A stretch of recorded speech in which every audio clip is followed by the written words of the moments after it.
Robert Baratheon lay broken on the battlefield, wounds too deep, too many. The rebellion was won, the Mad King dead, the Lannisters slinking back to Casterly Rock. But Robert's breath came slow, pain curling his mouth into something twisted. He knew he wasn't going to make it to the throne he'd fought for. And in those final moments, with Ned Stark at his side and the ashes of war still hot around them, he did the unthinkable. "Take it," Robert rasped, his blood soaking into the dirt. "The realm needs you, not me. Never did." Ned's eyes widened, the weight of that single sentence crushing his chest. He had never wanted the throne, never dreamed of ruling anything beyond Winterfell, but the storm had come and left him the last man standing. And for the good of the realm, for the promise of peace, he nodded. And just like that, the Stark direwolf replaced the stag. But here's where it gets insane. King Eddard Stark. Even the name felt wrong on the tongue of Westeros. The lords of the realm gathered at the ruins of the Great Hall in King's Landing, still blackened by dragonfire and treachery. Some grumbled, Tywin Lannister most of all, his golden mane twitching with restrained fury.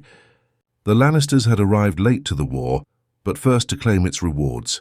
Tywin expected to install Robert, or at worst have some leverage over the new king. But Ned, the Northman with no love for gold, no hunger for power, he was incorruptible. And Tywin hated him for it, yet even Tywin bowed. The war-weary realm needed stability, and for now Ned was that. Now imagine Cersei Lannister, her ambitions already poisoned by disappointment. Her wedding to Robert had been the key to power. With him dead and Ned on the throne, her path to influence vanished. She was not queen. She was nothing. She returned to Casterly Rock, her twin Jaime in tow, bitter and burning. And that bitterness, oh, it would not die easily. But back in King's Landing, Ned made his first move. He dissolved the small council, sent Grandmaster Pycelle into retirement, refused Littlefinger's whispers and Varys's riddles. He brought in men he trusted, Sir Roderick, Master of Laws, Howland Reed, Keeper of Secrets, Sir Jorah Mormont, exiled knight, given a second chance. And from Dorne, he extended an olive branch. Princess Elia Martell, the woman ravaged by war and Lannister betrayal, was invited to counsel and heal. This changed everything. Direct address. Okay, pause. Can you imagine that small council? No Baelish lies, no Cersei scheming behind wine-soaked whispers, just actual loyalty. But here's the twist. When loyalty meets politics in Westeros, things don't get easier. They get more dangerous, because not everyone wants peace. Some want revenge, some want power, and some want blood. Far in the south, the Martells stirred. The death of Elia Martell and her children by Gregor Clegane wasn't forgotten. But with Elia now honored in King's Landing, the fires of vengeance cooled. Prince Doran saw opportunity, a realm not ruled by madmen or fools but by a Stark. He sent emissaries, proposals, a union, perhaps between his son Trystane and Arya Stark, still a child but of royal blood now, and in the east. Well, dragons still stirred. Viserys and Daenerys Targaryen watched from exile in Essos, seething. Their father was murdered, their legacy stolen. But when Viserys heard who now sat the Iron Throne, not Robert Baratheon but Ned Stark, even he paused. Ned was no usurper in his mind, just a soldier. But that didn't stop his obsession. Viserys still wanted the crown, still believed in fire and blood. However, Daenerys, she felt different. She'd heard whispers. Tharva Stark, who had spared her life when others wanted her dead. Ivar King, who sent no assassins across the narrow sea. For the first time, she questioned her brother's rage. Maybe the Iron Throne wasn't theirs by right. Maybe it was something that had to be earned. Meanwhile, in the north, something else stirred. The wall stood, cold and silent. But the ravens spoke of shadows in the forest, of wildlings moving with purpose, and beyond them worse. But with Ned on the throne, the watch was no longer forgotten. Jon Snow, still a bastard, still sworn, was now known as the king's nephew. His letters received replies. His warnings were taken seriously, but don't relax just yet, because trouble doesn't fade in Westeros. It waits direct address, and this is where the story twists hard. Remember the Lannisters? Yeah, they're not licking their wounds forever. Especially not Tywin. Especially not Cersei. You really think she's gonna let a Stark rule the kingdom she believes should be hers? 3 years into Ned's reign, things begin to fracture. First, a minor skirmish at the Riverlands. A caravan burned. The sigil? Lannister. The suspects? Tully men, Ned's in-laws. Was it an accident? A mistake or a test? Then a poisoning in the Vale. Jon Arryn falls ill again. But this time Lisa doesn't panic. She sends for Ned. She trusts him. And Ned, despite the burden of rule, rides to her aid. But he finds no illness. He finds a letter naming Littlefinger. Turns out Ned never trusted Peter Baelish. And now, with solid proof in Lisa's confession, Littlefinger is arrested before his web can spin further. Game of Thrones. More like game denied direct address. Wait, what? Did we just actually prevent the entire Baelish conspiracy? Oh my God, I'm obsessed. But buckle up, because this isn't a fairy tale. This is Westeros, and peace never lasts, because the Targaryens are coming, and they're not coming alone. Daenerys stood at the edge of the narrow sea, the warm Essosi wind teasing her silver hair as she watched the sun set over the waters that divided her from the land of her ancestors. She was no longer the fragile girl sold to a Dothraki warlord. Not anymore. She was Khaleesi. She was fire. And she had dragons. But what she didn't have was a reason to burn. Whispers reached her camp each day. Ned Stark, the Northern Wolf, sat the Iron Throne. A man her brother spat on as a traitor. Yet the stories told otherwise. That he ruled with honor, that he spared the lives of children, that he sought no war with her, no assassins, no threats. Still, Viserys raged. He's a usurper, Dany, like Robert, like the rest. The throne is ours, and I'll have it if I have to rip it from his cold hands. But Daenerys said nothing. Because deep down she was starting to see what her brother never would. Maybe their name wasn't enough. Maybe fire alone didn't grant you the right to rule. Maybe the people deserved more than a crown passed through blood. And yet, dragons are not born to sit idle. Across the sea in Westeros, Jon Snow rode through Winterfell's courtyard, the wind colder than he remembered, yet somehow it felt like home. He hadn't seen it in years. The black of the Night's Watch still clung to his shoulders, but the letter from the king had pulled him south. Uncle Ned had summoned him, not as a bastard, but as something else entirely. Jon entered the Solar. Ned stood there, older, more worn than Jon remembered. His crown was plain, cast of cold silver and iron, but heavy with the burden of peace. And Ned for the first time told him the truth. "Your mother," he said softly, "was not some tavern girl. Her name was Lyanna Stark. She was my sister. And your father was Rhaegar Targaryen." Jon's breath caught. The room seemed to spin. "Targaryen? Him?" "You are the blood of the dragon and the wolf," Ned continued. "And if your claim is ever questioned, you must know. You were born not of rape, but of love. Married in secret. You are no bastard, Jon. You are Aegon Targaryen. Direct address. Holy crap." Okay, did you see that coming? Because Jon learning the truth this early, under Ned's rule, not as a last-minute reveal, changes literally everything. And we're just getting started. But Jon didn't want a crown. He didn't even want to leave the Wall. But now things had changed. Not just for him, but for the whole realm. Because if Daenerys came back, and if the world learned of Jon's true bloodline, the realm could shatter all over again. Meanwhile, in Casterly Rock, Tywin Lannister sat alone at his war table, his fingers tapping the polished wood. His legacy was threatened, not by war, but by stagnation. His name no longer rang through the halls of power. His daughter was childless. His son Jaime refused marriage, and Tyrion was Tyrion, brilliant but broken. He knew Ned's reign would never favor the Lannisters. He had to move, quietly, strategically. And so began the subtle war. Trade ships carrying grain to the capital were delayed. A wedding between a minor Frey and a Tyrell lord was sabotaged, blamed on northern agents. The crown's coin began to vanish, slowly, methodically. It wasn't rebellion. Not yet. It was erosion. Back in King's Landing, Ned faced growing pressure. Not from the sword, but from the coin, from diplomacy, from fragile loyalties. The South didn't trust the North. The Reach barely tolerated him.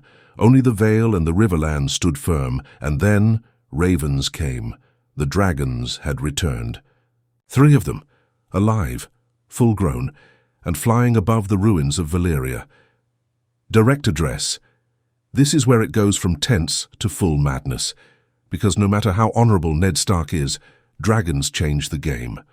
Power answers to fire in Westeros, and Daenerys Targaryen just became the single greatest threat to the peace Ned built. But here's the twist. She's not coming to conquer. She's coming to talk. Daenerys lands at Dragonstone, not in secret, not in flames.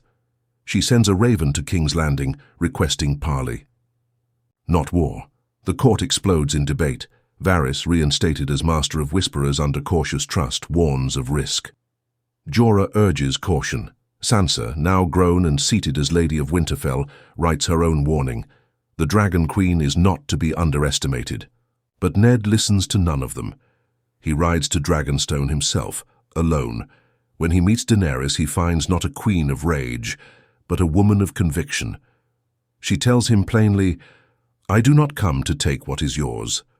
I come to understand why you spared my life, and to ask, is there still a place for my family in this world?" Ned watches her, listens, measures, and then tells her everything. About Rhaegar, about Lyanna, about Jon. Daenerys listens in stunned silence. Her brother lied to her. Her whole life was a fabrication. She has a nephew, a living, true heir, and dragons seem to know it, for when Jon arrives, his eyes dark with uncertainty, the dragons bow. Direct address. Okay. Pause. Let's breathe for a second. Because this, right here, this isn't just a reunion. This isn't just a twist. This is the crux of the entire alternate universe. Jon, Dany, Ned. Peace is possible, but only if no one moves first. And we all know, in Westeros, someone always moves first, because Tywin Lannister has just signed a secret alliance with the Iron Bank, with Dorne, and with a new player on the board, a sellsword company from Essos, carrying a hidden passenger, Viserys Targaryen, alive, armed, and ready to burn the world that forgot his name. The hall of Dragonstone stood quiet, stone walls echoing the crackle of torches. Jon Snow stood opposite Daenerys, neither speaking, neither blinking. The dragons rested outside like ancient gods, eyes glowing in the dusk. Ned Stark watched them both, the firelight flickering across his weathered face. "I never asked for this," Jon said, his voice tight, low. "I made my vows at the wall. I'm no king. I'm not even sure I'm a Targaryen." Daenerys studied him. "You are." "I feel it, and they know it." She tilted her head toward the great beasts beyond the walls. "They don't bow for just anyone." Jon looked away, jaw clenched, but Ned stepped forward. "This isn't about thrones anymore. It's about keeping the peace we've fought for. If the realm discovers your claim, and it will, they'll demand something. A choice must be made." Jon looked up sharply. "So what, I just kneel to her?" Daenerys blinked.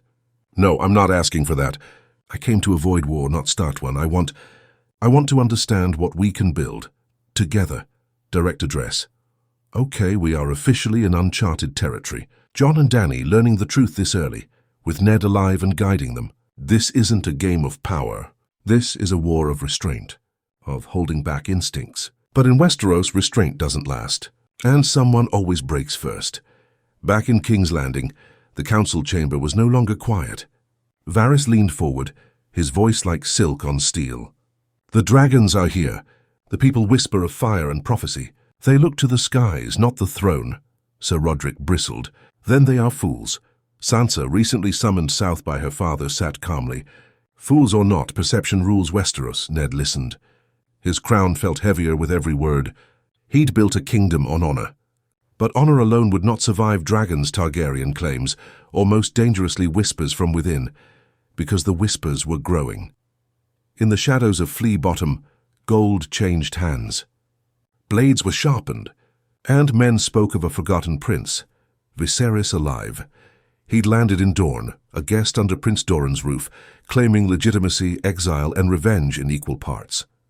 The Martells, ever calculating, offered him wine, rest, and an army, the Golden Company. With enough coin from Tywin Lannister, that army crossed the sea and they didn't come to talk. Direct address, this is insane.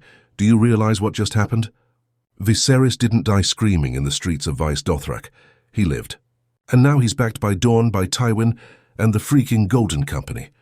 That's 20,000 men. And guess what? They don't care who rules. They care who pays. Meanwhile, Daenerys prepared to leave Dragonstone. Jon would escort her to Winterfell, under Ned's protection. They needed a neutral ground to figure out what came next. The capital was too volatile. The north, too cold for ambition. But not everyone was on board. Arya, now a deadly whisper in her own right, intercepted them on the King's Road. She'd come alone, wordless at first, just watching Daenerys from the shadows. "I heard you were beautiful," Arya said. "But beauty doesn't make you safe." Daenerys smiled faintly. "I'm not here to be safe. I'm here to prevent war." Arya stepped closer. "Then don't give me a reason."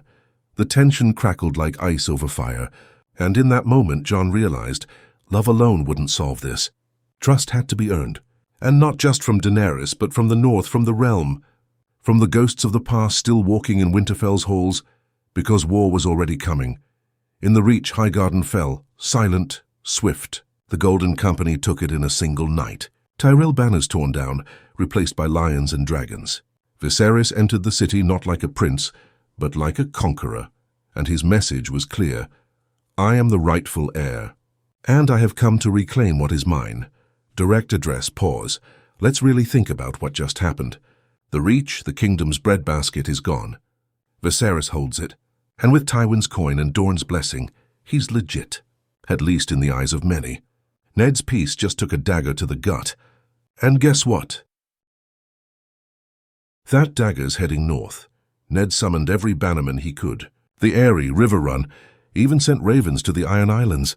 But the realm was splitting. Some remembered Rhaegar with sorrow, and believed Viserys was vengeance. Others believed Daenerys should rule. Some whispered Jon's name, the real heir, the hidden prince, and others still followed the north. Winterfell became the eye of the storm. Daenerys and Jon arrived under guard. The small folk stared at her like a myth brought to life. Dragons circled overhead, and in the crypts, Jon faced the ghost of his heritage. He stood before Lyanna Stark's tomb. His mother. His burden, Sansa approached, quiet. "You've changed," she said. Jon nodded. "We all have. You're a Targaryen. I'm still a Stark." Sansa studied him. "That depends on who's asking." The North remembers, Jon. They don't kneel easily. Not to kings, not to queens, not even to dragons. He met her gaze. "I'm not asking them to." But outside Winterfell's gates, the banners of the Reach were coming. The war drums sounded again, and at their head rode Viserys, his silver hair gleaming, golden crown sharp, dragon's sword at his side. He'd come not to speak. He'd come to take. Snow fell over Winterfell in silent sheets, covering the battlements and burying the fields in cold white silence.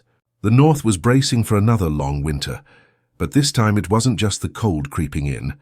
It was war. Viserys Targaryen's army stood just 2 days south, camped in the ruins of Moat Cailin. 20,000 swords, Dornish spears, Lannister gold, and the Golden Company, iron-faced and ruthless, waiting for the order to march. In the great hall of Winterfell the fire roared, but the tension drowned out its warmth. "We can't fight dragons," Sansa said, voice like frost. "We don't have to," Daenerys replied, standing at the edge of the hall. "They won't follow him. Not if I ride into the skies and call them." Ned sat between them, his hands folded, his face carved from stone. He had fought wars, ended rebellions, slain men and spared others. But this was the war he had tried to prevent by taking the throne, and now all his peace was cracking. "What does he want?" Jon asked, pacing behind his father's chair. "If Viserys came to parley, why hasn't he sent a raven?" "Because he doesn't want peace," Arya said from the shadows. "He wants a crown. And blood. Direct address. And here it is, the moment everything breaks. We've watched Ned build peace, Jon learn the truth, Dany walk a different path. But all of it's teetering on a blade. Because Viserys isn't Robert. He isn't Rhaegar. He's not even a politician like Tywin. He's a mad prince with money, dragons, and vengeance in his veins. And he's about to test the North. That night, a rider approached under a white flag. Ser Jorah met him at the gates, sword drawn but lowered. The rider, slim, cloaked with a lion pin gleaming on his chest, pulled back his hood. Tyrion Lannister. He was thinner, sharper-eyed, and cold from weeks of riding. "I bring terms," he said. "Though I imagine you won't like them." He was brought before the Stark court, eyes flicking from face to face, finally resting on Jon. "You're taller than I expected," he muttered. "That'll make the beheading more dramatic." Ned said nothing. Tyrion dropped the scroll. "Viserys demands unconditional surrender. Daenerys to be delivered to his camp. Jon Snow to renounce all claims. The North to bend the knee. And if we refuse?" Ned asked calmly. Tyrion looked almost apologetic. "Then Viserys burns Winterfell to the ground." Silence, then Arya laughed. "He's welcome to try." But Jon stepped forward, fists clenched. "Tell him this, I never wanted a throne. But if he marches north, I will bury him in it." Tyrion smirked. "I'll be sure to deliver that word for word, though I might paraphrase for diplomacy's sake. Direct address, wait, stop, do you hear that?" That's the sound of the last shred of peace slipping through Ned's fingers. Viserys doesn't want diplomacy. He wants domination. And Tyrion? He's stuck in the middle of this mess, witty, sharp, but outmatched. And when fire meets ice at Winterfell, someone's not walking away. The next dawn, Daenerys stood at the edge of the godswood. The cold bit into her skin, but she barely noticed. Jon joined her, silent, the weight between them heavier than ever. "If I go to him," she said, "I could end this. I could say I'll marry him, share the throne." Jon stared at her. "You don't want that." "No," she whispered. "But I'd do it. For them, for the people, if it stopped the war." He turned to her, eyes hard. "Viserys doesn't want a wife. He wants a symbol, a tool. You'd be a prisoner with a crown." "I've worn chains before." Jon stepped closer. "Not again." And for a moment they were just man and woman, not dragon and wolf. But love wasn't enough in Westeros. Not now. Not ever. Elsewhere the fire crackled in the solar where Ned stood alone with a letter in his hand. It was old, worn, written in Lyanna's hand. He read it again and again. "Raise him as your own. Promise me, Ned." Ned had made that promise, kept it, protected Jon from the truth, from the realm, from himself. But the time had come to choose again. Between family and duty, he walked out, summoned his court. We ride at dawn, war had come, and this time it would not be won with honor alone. Direct address, and here it really starts. The major plot divergence. Ned's choosing war. Not because he wants to, but because he has to. Daenerys isn't surrendering. Jon's not hiding. Viserys isn't waiting, and you're about to witness the most explosive battle Westeros has never seen. Until now. 2 days later, the fields outside Winterfell turned black with steel and red with banners.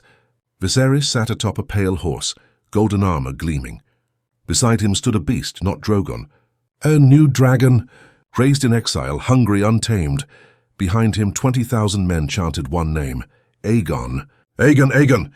Jon Snow, no, Aegon Targaryen, stood on the walls beside Daenerys, watching them. She turned to him. "If I fall, you must fly," he shook his head. "No, if we fall together." And from above Drogon roared, the sky splitting in two. The snowstorm broke just before dawn. As the winds died, the battlefield outside Winterfell stretched white and deathly still. But silence never lasted long in Westeros. Viserys moved first. Golden Company captains barked orders. Dornish spears formed ranks, and above them all his dragon, Varian, black-scaled and vicious-eyed, rose into the sky with a scream that split the clouds. It was not Drogon's size, not yet, but it was meaner, leaner, forged in Essos brutality. From Winterfell's ramparts, Jon looked up, his jaw tight. Next to him, Daenerys watched the creature fly with narrowed eyes. "He's too young to be fully trained," she said. "Viserys won't be able to control him forever." "Then we don't wait," Jon replied. "We hit them before they strike." He turned to the field generals, Sir Roderick, Robert Glover, Tormund Giantsbane, and even Brienne of Tarth, now wearing Stark colours. They nodded grimly, and then in the sky above Drogon shrieked. The Stark banners dropped. The gates opened. The wolves charged. Direct address, okay, deep breath, because this isn't just another battle scene. This is Winterfell versus the world. Jon's commanding, Dany's flying. And Viserys? He's about to unleash a dragon war. You thought the Battle of the Bastards was brutal. This is like that, but on fire. literally. Steel clashed below as northern cavalry smashed into Dornish lines. Wildlings screamed war cries, cutting through gold-plated mercenaries. Arrows blackened the sky, and then came the dragons. Drogon's sword overhead, fire bursting from his throat, scorching the edge of Viserys' flank. Tents exploded, horses scattered, but Varian didn't flee. He turned sharply in the sky, roared, and charged. Daenerys pulled Drogon up into the clouds, her braids snapping in the wind, eyes fixed on the oncoming threat. Now, she whispered.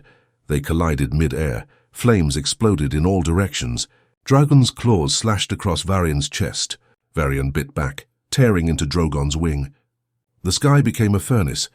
Below, Jon watched, sword in hand, heart hammering. He could barely breathe. His lover was up there. His brother was up there because, yes, he couldn't deny it anymore. Viserys was his uncle, and he had to kill him. But before Jon could move, a blade struck toward his neck. Tyrion. No, not Tyrion. Someone wearing his colors. Jon spun, slashed, and dropped the assassin where he stood. Moments later, the real Tyrion appeared, panting, blood on his sleeves. "That wasn't me," he muttered. "Obviously. You still with us?"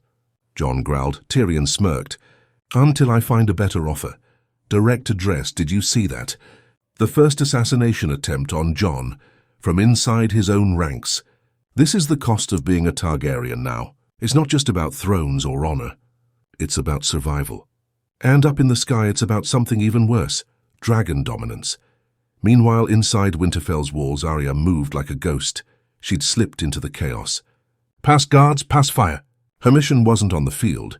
It was behind enemy lines. Viserys. She'd studied his face, learned his patterns. And when he landed, arrogant, unguarded, she was waiting.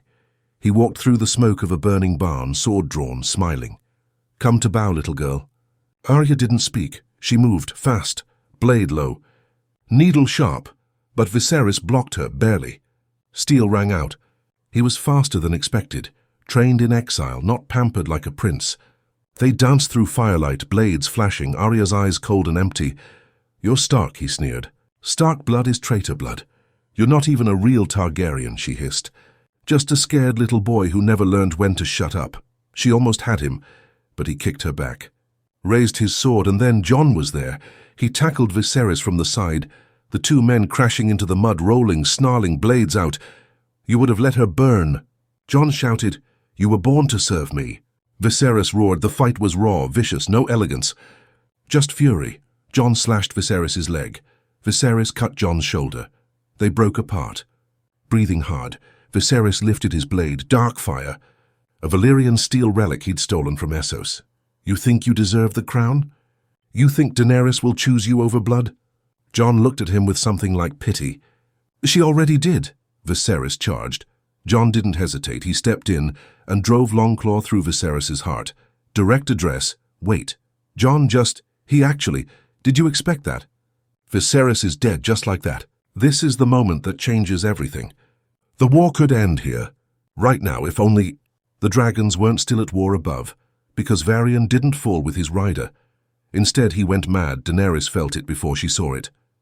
The moment Viserys died, Varian shrieked, a sound not of rage, but grief, untamed. Animal. He turned on Drogon, slamming into him with raw fury, knocking the older dragon from the sky. Drogon screamed, wings faltering. Daenerys fought for control, but Varian was relentless. And then, Jon mounted Rhaegal. Yes, Rhaegal. The third dragon hidden away, protected by Daenerys for years. And now, sensing Jon's blood, the beast bowed to him.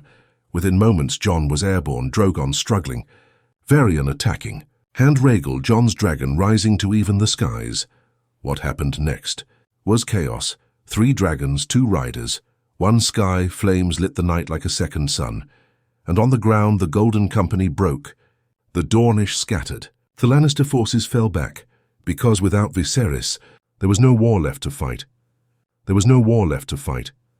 The battlefield was broken, bodies scattered like forgotten oaths.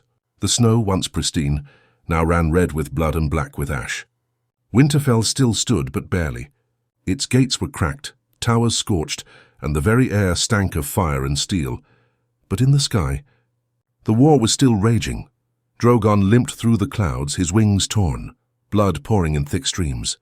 Above him, Varian, wild and unchained, screamed like a god denied. With no rider, no command, he was no longer a weapon. He was wrath itself. Grief-stricken, untethered, consumed by the death of the only voice he knew, Viserys. And then came Rhaegal, emerald and thunder, with Jon Snow on his back.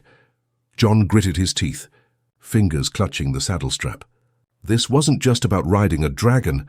This was about stopping the last horror before it swallowed the realm whole. "Steady," Jon whispered. Rhaegal responded like it had known him forever. Below, Daenerys pushed Drogon higher, trying to keep his damaged wing level. She saw Jon, saw the blood trailing behind Rhaegal's tail. Their eyes met for a heartbeat, and then Varian dove direct address, "You guys, this is it. This is the moment we never got in the original timeline. 3 dragons, 2 riders, 1 war left to end. And it's not about politics anymore. This is grief, rage, blood. This is what happens when power loses control, and the only thing standing between Westeros and annihilation." "Cares Jon." The air exploded. Rhaegal and Varian slammed into each other, claw against claw, flame against flame. Jon held tight as Rhaegal shrieked, trying to gain height. Varian bit into his brother's neck, ripping flesh, but Rhaegal retaliated, slamming his tail into Varian's wing.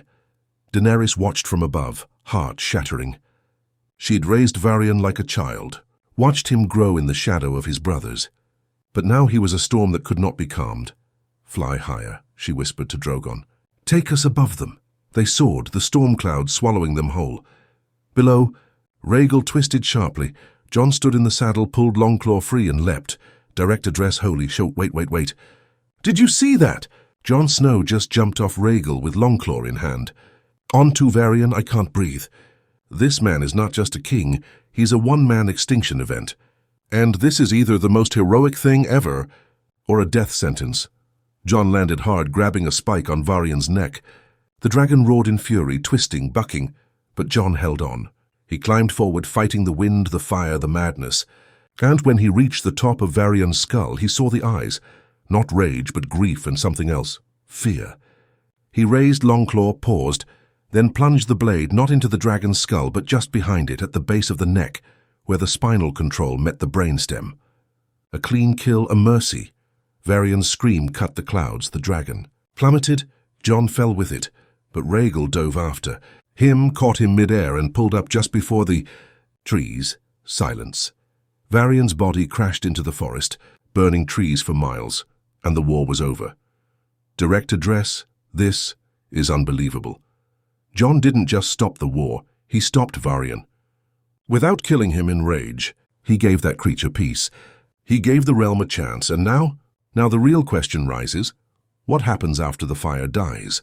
Winterfell's courtyard filled with survivors. Northern banners still flew, tattered but proud. Wildlings helped the wounded. Maesters set up triage. The war was over, but the future? That was far less clear. Jon limped into the hall, his cloak torn, blood dried on his face. Daenerys stood at the hearth. Her back to him, he stopped. Quiet, unsure, she turned. Their eyes met, and it was like the world had stopped. "Spinning, you saved us," she said, softly. "I killed my uncle, you spared. Westeros, I killed your dragon," she nodded. "He was never meant for this world." "Not like this," Jon stepped closer. "What happens now?" Daenerys looked at him, really looked, and said, "Now we rule together." But Ned Stark entered behind them. Face like winter. "No." They turned. Ned's voice was calm, heavy. "The realm has tasted peace. Barely. But it needs more than dragons and bloodlines. It needs leadership without fire." Daenerys bristled. "So I'm to be cast aside?" "No," Ned said. "You are to lead." "But not as queen," he looked at Jon. "Not as king, direct address." "Whoa, wait. What? Ned's not handing over the crown. He's ending the monarchy?" Stark twist of the century, folks. And what he says next might be the most shocking line in the entire what-if scenario. "We end the cycle," Ned said. "We dissolve the throne. No more kings. No more queens. A council. A realm ruled by the voices of its people." Daenerys staggered. "You want to give Westeros democracy?" Ned nodded. "I want to give it hope." For a long time, no one spoke. Then Jon said quietly, "You'll need someone to protect it." Ned looked at him. And in the great hall of Winterfell, Jon Snow laid Longclaw at Ned Stark's feet, albeit sword. The fires had gone out. Smoke still clung to the bones of Winterfell, drifting like ghosts across the ramparts, but no more swords were raised. No more dragons circled the sky. The war was over, not just the battle, not just the rebellion's echo, but the game itself. The Iron Throne would never be rebuilt, because it had never arrived. Ned Stark never allowed it to return. After the war, Tywin Lannister's forces retreated from the Reach. The Golden Company was shattered, their contracts voided. Dorne withdrew behind its walls, licking its wounds. And from across the realm, banners were lowered not to a crown but to an idea, a new beginning. A great council was summoned, not in King's Landing, but in Riverrun, neutral, scarred by war, but untouched by dragons. Lords, ladies, maesters, knights, and even common folk chosen by their own cities made the journey. Not to bend the knee, but to speak and presiding over it all. Eddard Stark, not as king, but as the man who gave power back. Direct address. I never thought I'd say this in a Game of Thrones script, but here we are. Westeros is choosing peace. Not because it was easy, but because Ned forced them to face the truth. Thrones breed war. Dynasties rot from within. And if this cycle keeps turning, the next dragon won't just burn cities, it'll burn the future. Inside the council, chaos reigned at first. The Vale demanded independence. The Ironborn wanted no part of any alliance. The Reach still mourned their losses, and the Crownlands had no crown to follow. For days, voices shouted across the hall, but Ned, weathered and quiet, let them shout. Then on the third day he stood. "You all fight for land," he said, "for names, for legacies carved in stone. I fought for something else. Silence. I fought to give my son a world where he didn't have to be a bastard, where a Targaryen didn't need a dragon to be heard, where a queen didn't have to burn to be remembered." He looked across the room. "Build that world, or you'll lose this one." And just like that, they listened. The first great charter of Westeros was drafted. A council of 7 regions, rotating leadership every 10 years, lords elected by their houses, voices granted to the Faith, the Citadel, even select cities like Old Town and Gulltown. No single ruler, no absolute power. The Iron Throne was never reconstructed. Instead, its melted remains were forged into the flame of peace. A new sigil burned into the stone of Riverrun's old high seat, lit with an eternal flame guarded by knights of every kingdom. Direct address. Did you just get chills? Because I did. The Iron Throne, destroyed not in dragonfire but in decision.